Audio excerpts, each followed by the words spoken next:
तो इस वक़्त मैं ये समय भाई शैलेश को देना चाहती हूँ। आपके पास पेन या पेपर है तो नोट्स बनाने के लिए आप तैयार हो सकते हैं। भाई ये वक़्त आपका है। बहुत-बहुत शुक्रिया। परमेश्वर यीशु मसीह आप सभी लोगों को आशीष दे और ऐसे ही आप सभी लोगों को उसके वचन में बढ़ाते जाएँ। भाई और बहनों, जैसे कि आप जानते हैं, हमने एक श्रृंखला में कदम रखा है जिसका नाम है आखिरी दिनों की घटनाएँ। और उस श्रृंखला में आज का दूसरा दिन है और आज हम प्रकाशित वाक्य की किताब और बाकी की किताबों का सहारा लेकर आखिरी दिनों की कौन-सी घटनाएँ हैं, उसके बारे में पढ़ने जाएँगे। भाई और बहनों, प्रकाशित वाक्य उसकी जो किताब है वो आखिरी दिनों के बारे में बात करती है और आज का जो संदेश है वो है पहले स्वर्गदूत का संदेश भाग 2। पहले स्वर्गदूत का संदेश भाग 2। और यहोवा का वचन सुनने से पहले हम फिर एक बार प्रार्थना करेंगे। सर्वशक्तिमान यहोवा, धन्यवाद करना चाहते हैं आज के इस समय के लिए। विनती करते हैं कि आप हमारे पापों को माफ कर दीजिए। जैसे मेरे भाई और बहनों ने प्रार्थना की है, हम चाहते हैं कि पवित्र आत्मा से हमें मसा कर देना। पूरी तरह से हम आपके वचन में अ, खोले और हम चाहते हैं यहोवा कि आपका वचन हमारी ज़िंदगी में राज करे। यहाँ के बाद का समय हमारी विनतियाँ, हमारा सब कुछ आपके हाथों में सौंपते हुए यह विनती यीशु मसीह के नाम में माँगते हैं। आमीन। भाई और बहनों, जैसे कि हमने कल से पढ़ना शुरू किया है पहले स्वर्गदूत का संदेश, हम सीधी तरह से प्रकाशित वाक्य उसका 14वां अध्याय और 7वें वचन की तरफ जाएंगे, जहां पर लिखा है, और उसने बड़े शब्द से कहा, परमेश्वर से डरो। हम यहाँ पर देखते हैं कि वो स्वर्गदूत जो है वो कोई और नहीं बल्कि लोग हैं। और लोगों ने लगभग 1840 ईस्वी सन के दौरान ये पहले स्वर्गदूत का संदेश लोगों को दिया। और यहोवा का वचन कहता है कि ये पहले स्वर्गदूत का संदेश हमें ये कहता है कि परमेश्वर से डरो और उसकी महिमा करो। अब परमेश्वर से डरना मतलब क्या है? भाइयों और बहनों, जो भी वचन हम पढ़ते हैं, विशेष रूप से दानियल और प्रकटीकरण प्रकाशित वाक्य की जो किताब है, उसमें जो भी शब्द हम पढ़ते हैं उस शब्द को हम लेते हैं और बाकी के परमेश्वर के वचन में वो शब्द कैसे इस्तेमाल किया है वो जानते हैं, जिसकी वजह से हमें उसका अर्थ पता चलता है। जैसे कि उदाहरण के तौर पर परमेश्वर से डरो। अब परमेश्वर से डरना मतलब क्या है? अब ये डर या तो फिर भय, ये शब्द जो है, ये शब्द हम लेकर यहोवा के वचन में ये शब्द अलग-अलग जगह पे कैसे इस्तेमाल किया गया है, इसके बारे में हम पढ़ते हैं। तब जाकर हमें पता चलता है कि परमेश्वर से डरना मतलब क्या। इसलिए हम एक उदाहरण के तौर पर उत्पत्ति उसका 22वां अध्याय की तरफ जाएंगे और देखेंगे कि परमेश्वर से डरना मतलब क्या है। उत्पत्ति की किताब उसका 22वां अध्याय पहला वचन। पार्श्वभूमि यहां पर यह है भाई और बहनों कि यहोवा ने अब्राम और सारा से बात की है और यहोवा ने उन दोनों को वादा किया है, विशेष रूप से आब्राम को तंबू से बाहर बुलाकर यहोवा कहते हैं कि आकाश की तरफ तू अपनी नजर लगा। आकाश की तरफ नजर लगाने के बाद यहोवा उनसे कहते हैं कि इस आकाश में जितने भी तारे हैं उनको गिनना शुरू कर दे। और अब्राम कहता है कि मैं ये तारे गिन नहीं सकता क्योंकि ये बहुत सारे हैं, अनगिनत हैं। तो यहोवा कहता है कि मैं तुझे एक संतान देने वाला हूं और उस संतान का वंश जो है वो इस आसमान के तारे जो है उनके जैसे अनगिनत होंगे।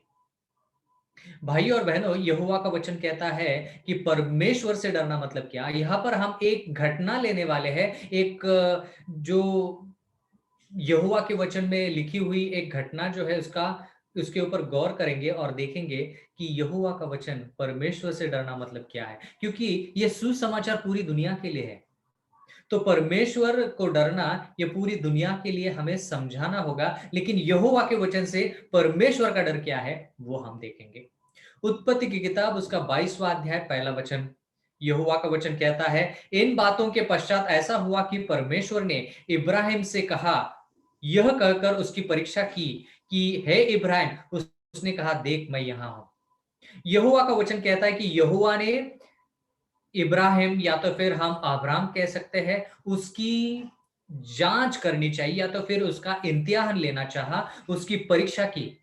भाई और बहनों, कभी भी परमेश्वर जो है वो शैतान की तरह हमें परीक्षा में नहीं डालता, लेकिन ये जो परीक्षा है, ये परीक्षा इसलिए है कि यहोवा आप इब्राहिम को बताना चाहते हैं कि तू सचमुच क्या मेरी इच्छा के अनुसार चलता है। इसलिए यहां पर उसकी परीक्षा ली गई। और इब्राहिम वहां पर कहता है, या तो फिर अब्राहम वहां पे कहता है कि मैं यहां पर हूं, मतलब जो भी तू कहना चाहता है वो मैं सुन रहा हूं। आज का संदेश जो है वो बहुत ही महत्वपूर्ण है। परमेश्वर से डरना मतलब क्या? आप याद करते होंगे, या तो फिर आप अगर गांव में रहते हो तो आपको पता चल रहा होगा, या तो फिर आपको पता होगा कि जब एक पुलिस की जीप गांव में आ जाती है तो पूरे लोग जो गांव में है वो डर जाते हैं, क्योंकि पुलिस से लोग डरते हैं। और क्या करते हैं, कभी कभार घर में ही बैठे रहते हैं। पुराने जमाने में लोग दरवाजे बंद करके घर में बैठते थे क्योंकि पुलिस से डरते थे लोग। तो क्या यहोवा कहता है कि जब जैसे पुलिस से डरते हैं लोग, वैसे हमें परमेश्वर से डरना है? मतलब जब परमेश्वर हमारे पास आता है तो हमें उससे छुपकर भागना होगा। क्या वो डर प्रकाशित वाक्य की किताब में लिखा है? देखते हैं। उत्पत्ति उसका 22वां अध्याय और दूसरा वचन। उसने कहा, मतलब परमेश्वर से कहा, अपने पुत्र को अर्थात अपने इकलौते पुत्र इसहाक को, जिससे तू प्रेम रखता है, संग लेकर मोरिया देश में चला जा और वहां उसको एक पहाड़ के ऊपर जो मैं तुझे बताऊंगा होम बलि करके चढ़ाना। यहोवा का वचन कहता है कि जैसे यहोवा ने अब्राहम को कहा है, बिल्कुल वैसे ही इब्राहिम को करना है। यहोवा का वचन कहता है कि अपने पुत्र को, अपने इकलौते पुत्र इसहाक को। अब भाई और बहनों, मैं आपसे सवाल पूछना चाहता हूं यहां पर कि इसहाक जनने से पहले क्या इब्राहिम को कोई और संतान थी, या इसहाक जो था वो पहला पुत्र था? भाई और बहनों, जैसे कि आप जानते हैं कि इसहाक के पहले इस्माइल इब्राहिम को हुआ था, लेकिन यहोवा का वचन कहता है कि इकलौता पुत्र, मतलब यहां पर इकलौता क्यों कहा गया है? इसहाक को इकलौता क्यों कहा गया है? क्योंकि इसहाक जो था वो वादा किया हुआ बेटा था, जबकि इस्माइल जो था वो अब्राम और सारा के इच्छा के अनुसार वाला बच्चा था। इसलिए यहोवा यहां पर साफ तरीके से कहते हैं कि इकलौता मतलब जो मैंने वादा किया हुआ बेटा है वो मुझे चाहिए। वादा किया हुआ बेटा इस्माइल नहीं बल्कि इसहाक था। इसलिए यहां पर लिखा है अपने इकलौते पुत्र इसहाक को, जिससे तू प्रेम रखता है। भाई और बहनों, इसहाक के बारे में अगर आप पढ़ेंगे तो आपको पता चलेगा कि ये जो इब्राहिम है वो इसहाक के ऊपर जान छिड़कता था। उसके बुढ़ापे का, मतलब इब्राहिम का बुढ़ापे का जो लाठी या तो फिर जो आधार जो था वो इसहाक था। या तो फिर इब्राहिम की जो आशा थी वो पूरी आशा इसहाक पर थी। इसलिए यहोवा ने जब इब्राहिम की परीक्षा लेनी चाहिए, उस जगह पर परीक्षा ली जहां पर वो उसको ज्यादा लगे। वहां पर उसका इम्तिहान हुआ जहां पर इब्राहिम को वो परीक्षा बहुत गहराई से पता चले। भाई और बहनों, जब हमारा इम्तिहान होता है, जब परमेश्वर हमारा इम्तिहान करते हैं, तो हमारा इम्तिहान उस क्षेत्र में हो जाता है, वहां पर हो जाता है जहां पर हमें वो इम्तिहान सबसे कड़ी परीक्षा लगे।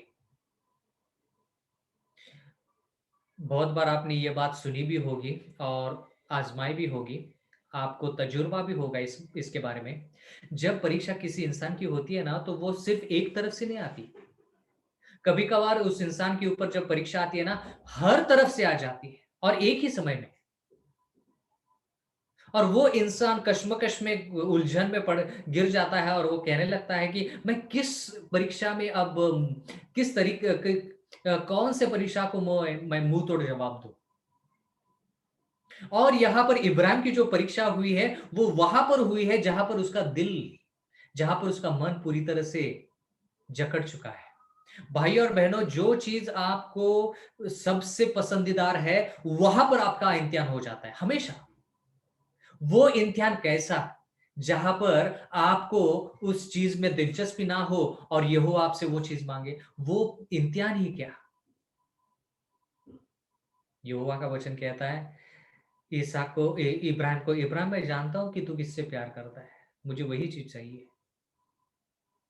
भाई और बहनों, आपका इस दुनिया में जिस चीज के ऊपर ज्यादा मन है या तो फिर जिस इंसान के ऊपर ज्यादा आप प्यार करते हैं, यहोवा हो सकता है कि वही चीज आपसे मांगे इम्तिहान के तौर पर, परीक्षा के तौर पर। और यहोवा का वचन कहता है कि आपके इसहाक जो है उसको, जिसके ऊपर इब्राहिम प्रेम करता है, उसको मोरिया देश में लेके जाना है। और क्या करना है उसके साथ? समर्पित करना है यहोवा को। जैसे यूहन्ना बपतिस्मा को समर्पित किया गया था मंदिर में, जैसे यीशु को समर्पित किया गया था, जैसे को किया गया था, यहाँ पर क्या करना है इसहाक के साथ? यहोवा का वचन कहता है, उसने कहा अपने पुत्र को अर्थात अपने इकलौते इसहाक को जिससे तू प्रेम रखता है संग लेकर मोरिया देश में चला जा और वहां उसको एक पहाड़ के ऊपर जो मैं तुझे बताऊंगा होम बलि करके चढ़ा। भाई और बहनों, यहां पर होम बलि की बात चल रही है। और होम बलि का मतलब क्या है? अगर आप लेवी व्यवस्था की किताब पढ़ेंगे, उसका पहला अध्याय, वहां पर होम बलि कैसे की जाती है उसके बारे में जिक्र किया है। अगर होम बलि का बकरा जो है, अगर वो बकरे को होम बलि करके चढ़ाना है, अगर उस बछड़े को होम बलि करके चढ़ाना है, तो उस बछड़े को लेना है, उस बछड़े को मारना है, उसकी जान लेनी है छुरी से। उतना ही नहीं भाई और बहनों, यहोवा का वचन कहता है कि जो वेदी बनाई जाती है, उस वेदी के ऊपर लकड़ियां रखी जाती है और वो जो बछड़ा है उसको उसके ऊपर रखा जाता है, उसको मारा जाता है, मार के उसको, उसका जो शरीर है उस शरीर को अलग अलग हिस्सों में बांटा जाता है। होम बलि की बात चल रही है यहां पर। इसलिए जब यहोवा का वचन हम पढ़ते हैं, गहराई से पढ़ेंगे, तभी हमें पता चलेगा कि यहोवा क्या बताने की कोशिश कर रहे हैं। वो जो मेमना होता है या तो फिर जो बछड़ा होता है, उसको चीरना पड़ता है। वो चीरने के बाद उसके जो शरीर के जो हिस्से हैं वो अलग अलग करने पड़ते हैं, उसकी चर्बी अलग करनी पड़ती है, उसके शरीर का जो भी हिस्सा है वो अलग अलग करके उसका खून जो है वो खून निचोड़कर जो वेदी है, होम बलि की जो वेदी है, उसके नीचे डालना पड़ता है। उसके बाद जो चर्बी है वो अलग अलग करके उस बछड़े को या तो फिर मेमने को जलाया जाता है। ये सब कुछ होम बलि मतलब ये सब कुछ करना है। अब आब्राम ये जानता है, अब आब्राम को ये सब कुछ ईसा के साथ करना होगा। इसलिए ये इम्तिहान जो है, ये इम्तिहान सिर्फ आसान नहीं है। इम्तिहान सिर्फ ये नहीं कि ईसा को लेकर चले जाओ, मोरिया देश में चले जाओ और यहोवा के पास जाकर वहां पे रुक जाओ, नहीं। होम बलि करके चढ़ाने के लिए यहोवा ने इब्राहिम को कहा। भाई और बहनों, कितना आसान होता कि यहोवा इब्राहिम को कहते कि ईसा को ले ले और परमेश्वर का जो मंदिर है या तो फिर एक मंदिर बना और वहां पर ईसा को एक समर्पित कर दे। जैसे हम छोटे बच्चों को समर्पित करते हैं यहोवा के गिरजाघर में, वैसे इस ईसा को समर्पित कर दे। वो बात बहुत आसान हो जाती है। लेकिन जिस बच्चे के लिए इस इब्राहिम ने बहुत बड़ा प्रयास किया, या तो फिर यहोवा के वादे के अनुसार इस बच्चे को उसने पा लिया है, अब वही यहोवा इस बच्चे को मांग रहा है, और वो भी होम बलि करके। मतलब ईसा को मारना है अभी, जबकि यहोवा का वचन, यहोवा की आज्ञा कहते हैं कि खून मत करना। मेरा सवाल आप लोगों से यह है कि जब यहोवा ने ऐसा कहा तो इब्राहिम ने क्या किया? और पढ़ेंगे यहां पर और वापस मैं सवाल के पास आऊंगा। उत्पत्ति उसका 22वां अध्याय 3रा वचन। सो इब्राहिम बिहान मतलब सुबह, सुबह को तड़के उठा और अपने गधे पर काठी कसकर अपने दो सेवक और अपने पुत्र ईसाक को संग लिए और होम बलि के लिए लकड़ी चीर ली। तब कूच करके उस स्थान की ओर चला जिसकी चर्चा परमेश्वर ने उसके साथ की थी। भाई और बहनों, यहोवा का वचन कहता है जैसे यहोवा ने उसको कहा, बिल्कुल वैसे ही इब्राहिम सब कुछ कर रहा है। क्या कर रहा है वो? होम बलि के लिए क्या क्या चाहिए? यहोवा का वचन कहता है कि उसने लकड़ी चीर ली। लकड़ी की जरूरत है होम बलि के लिए, हाँ। यहोवा का वचन कहता है कि उसने सब कुछ जो चाहिए वो सब कुछ ले लिया। मेरा सवाल आप लोगों से ये है, सवाल की तरफ मैं वापस आ रहा हूं। मेरा सवाल आप लोगों से ये है कि यहां पर इब्राहिम ने शक क्यों नहीं किया कि यहोवा ने ये वादा किया हुआ बेटा मेरे से वापस मांग रहा है? यहोवा का वचन आज्ञा कहती है कि खून मत करना, और यहोवा मुझे खून करने के लिए कह रहे हैं। तो क्या ये यहोवा की वाणी है? क्या ये यहोवा की शब्द है? ऐसा शक, ऐसा संदेह इब्राहिम के मन में क्यों नहीं आया? सोचने वाली बात है कि नहीं? क्योंकि उस वक्त 10 आज्ञा थी और इब्राहिम को अच्छी तरह से पता था कि खून नहीं करना। तो सवाल यह है कि इब्राहिम को कैसे पता चला कि ये आवाज जो है वो किसी भी हालत में, ये आवाज जो मैं सुन रहा हूं, मैं इसमें कोई गलत नहीं कह रहा हूं, यहोवा की ही आवाज है, ये इब्राहिम कैसे कह सकता है? पूरे वादे के साथ ऐसे इब्राहिम कैसे कह सकता है कि ये जो आवाज जो मैं सुन रहा हूं कि मेरे इकलौते पुत्र को जिससे मैं प्रेम रखता हूं, मोरिया देश में लेकर जाकर उसको होम बलि चढ़ाना है, उसको मारना है, ये आवाज परमेश्वर की ही है, शैतान की नहीं। भाई और बहनों, जब हम प्रकाशित वाक्य की किताब पढ़ते हैं ना, गहराई से पढ़ना पड़ता है। सुसमाचार का मतलब क्या है? गहराई से पढ़ना पड़ता है। परमेश्वर से डरो मतलब क्या? भाई और बहनों, जब इब्राहिम 70 साल का था, बुजुर्ग था, तब यहोवा का वचन उसको प्राप्त हुआ कि तू ये देश जो तेरा है उसे छोड़कर मैं जिस देश में लेके जाना चाहता हूं, तू उस देश में चला जा। इब्राहिम ने वो बात सुनी। उस वक्त पवित्र शास्त्र नहीं था कि यहोवा का वचन वो पढ़ सके। सुनकर उसने जान लिया कि परमेश्वर उसके साथ है और वो परमेश्वर के साथ है। वो परमेश्वर के साथ इतना अच्छी तरह से जुड़ चुका था कि उसने वो बात समझने में कि ये देश छोड़कर मैं जिस देश में तुझे लेके जाना चाहता हूं, उस देश की तरफ लेके जाना चाहता हूं, तो उस देश की तरफ आ जा, ये बात इब्राहिम ने सुनने में और समझने में, परमेश्वर की आवाज समझने में कोई गलती नहीं की। उसके बाद 100 साल का जब वो हुआ, तब परमेश्वर ने कहा कि उसको एक संतान होगी और वो संतान एक वंश बनेगी, एक बड़ा राज्य बनेगा। उस वक्त भी परमेश्वर ने जब इब्राहिम से बात की, तो वो आवाज पर इब्राहिम के मन पर इतनी अच्छी तरह से बैठ चुकी थी कि उसने कोई गलती नहीं की समझने में। उसके बाद 25 साल बाद या तो फिर 20 साल बाद, जब उसके बाद इसहाक आया और उसका इसहाक छोटा छोटा जब था, छोटे से बड़ा बन गया। अब ईसा को जब बलि चढ़ाने की बात आई, तब यहोवा ने बात की और उस वक्त भी इब्राहिम ने यहोवा के वचन के अनुसार वो बात समझने में कोई गलती नहीं की। मतलब यहां पर शक करने की कोई गुंजाइश ही नहीं है, गलती हो ही नहीं सकती। इसका मतलब यह है कि इब्राहिम के मन पर परमेश्वर की आवाज इतनी अच्छी तरीके से बैठ चुकी थी कि जब परमेश्वर ने कुछ भी कहा, वो बात समझने में उसने कोई भी शक उसके मन में नहीं आया। सवाल, लाखों रुपए का सवाल, जब परमेश्वर आपसे बात करता है तो क्या वो बात आपको समझ में आती है?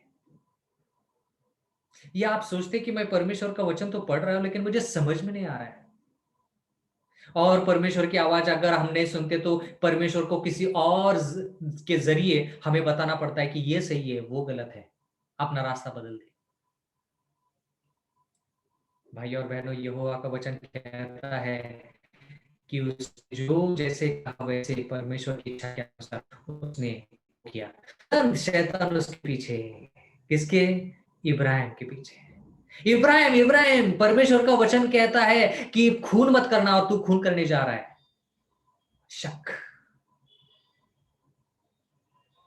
भाई और बहनों, जब आप यहोवा की इच्छा के अनुसार करते हैं ना, चलते हैं, तो शैतान पीछे भागकर परमेश्वर का वचन दिखाकर कहता है कि परमेश्वर का वचन ये कहता है, तो वो उसके खिलाफ जा रहा है। इसलिए जब हम उत्पत्ति उसका 12वां अध्याय 22वां अध्याय जो पढ़ते हैं ना, गहराई से पढ़ना चाहिए।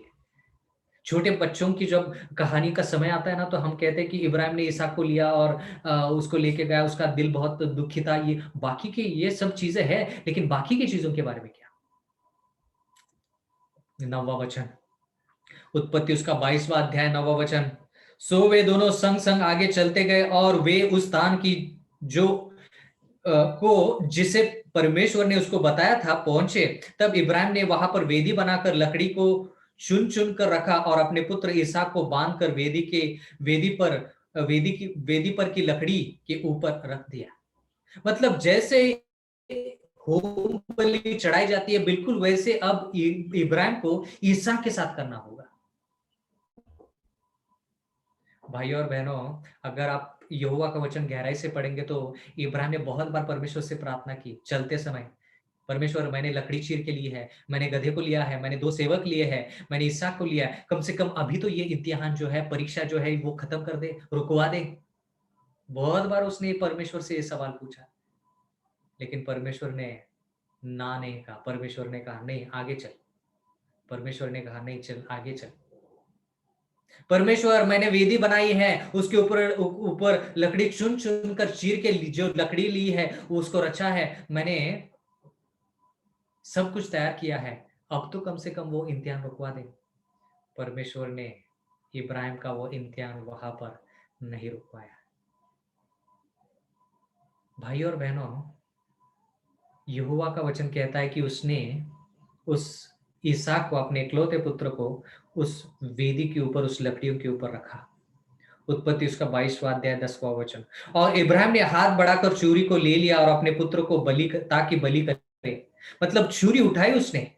मतलब अब सिर्फ समय कितना बचा है, छुरी और ईसा के बीच में जितना अंतर है उतना ही समय है।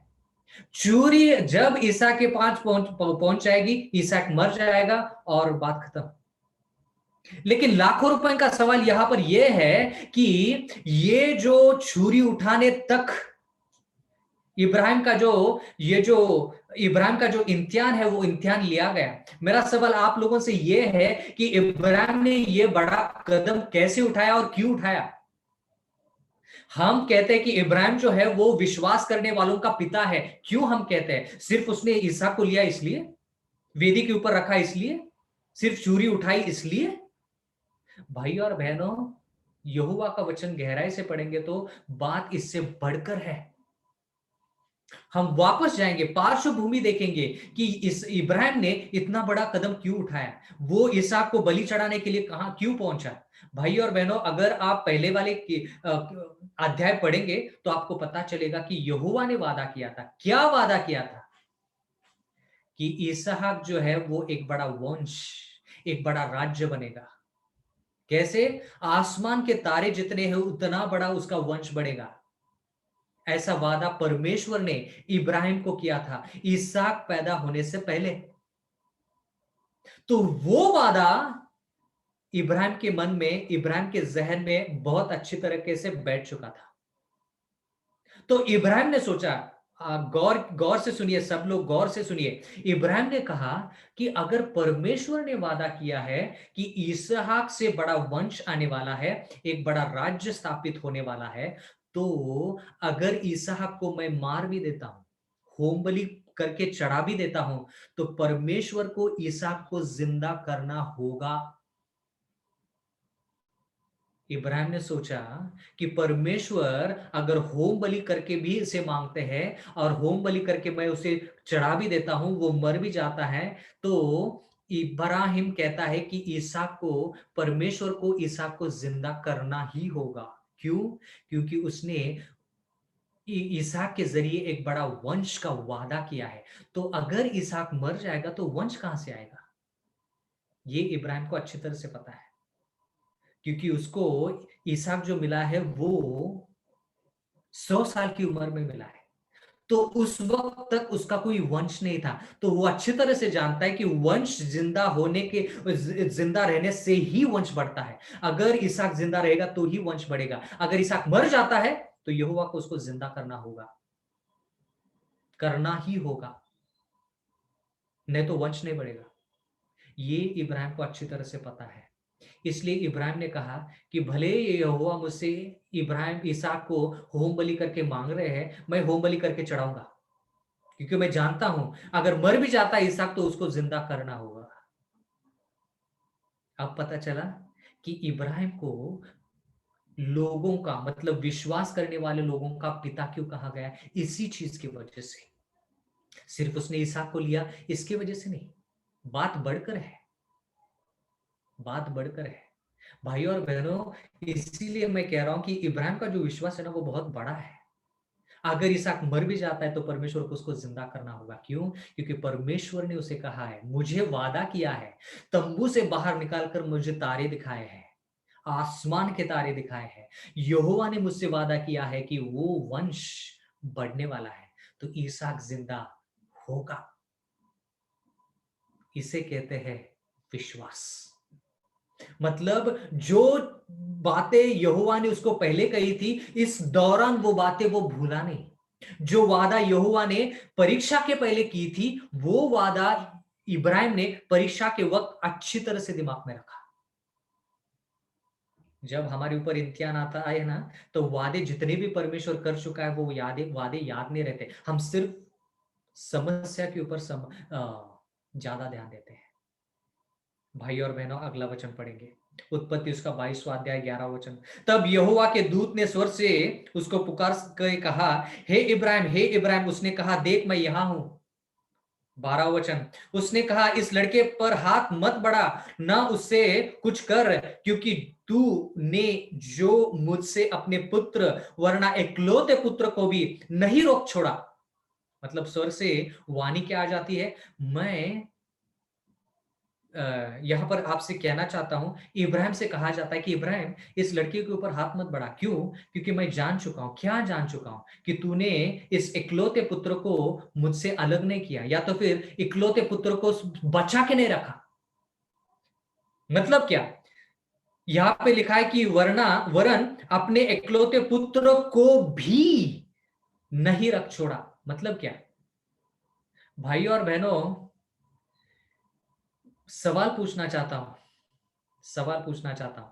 सवाल यह है कि अगर यहोवा कहते इब्राहिम को, इब्राहिम मैं चाहता हूं कि तू खुद को होम बलि करके चढ़ा, इसहाक को नहीं, तू खुद होम बलि करके चढ़ा जा, कौन सी आसान बात है? इसहाक को होम बलि करके चढ़ाना या इब्राहिम खुद होम बलि करके चढ़ जाना? भाई और बहनों, अगर आप माँ बाप हो तो आप 100% बिना गलती के मुझे ये जवाब दोगे कि इसहाक से बेहतर है कि इब्राहिम खुद जाकर बलि के होम बलि के ऊपर जाकर अपनी जान दे दे, ना कि उसका पुत्र। भाई और बहनों, कोई भी माँ बाप नहीं चाहेंगे कि उनका बच्चा जो है वो बलि करके चढ़ाया जाए, लेकिन वो चाहेंगे कि खुद बलि के ऊपर चढ़ जाए, खुद बलि हो जाए। इसलिए यह इम्तिहान इब्राहिम के लिए बहुत बड़ा है, बहुत बड़ा है, बहुत गहरा है। इसलिए भाई और बहनों, मैं आपसे विनती करता हूं कि आप इस वचन को अच्छी तरह से गहराई से पढ़िए। क्या कि कौन सी आसान बात है, इसहाक को बलि चढ़ाना या खुद को बलि चढ़ाना? इब्राहिम के मन में, इब्राहिम के लिए खुद को बलि चढ़ाना आसान बात है, लेकिन यहोवा नहीं चाहते थे कि खुद की बलि चढ़ाए, क्योंकि यहोवा जानते हैं कि वो आसान है। यहोवा चाहते कि वो परीक्षा जो है वो परीक्षा होनी चाहिए, इम्तिहान होना चाहिए। इसलिए इसहाक को होम बलि करके चढ़ा।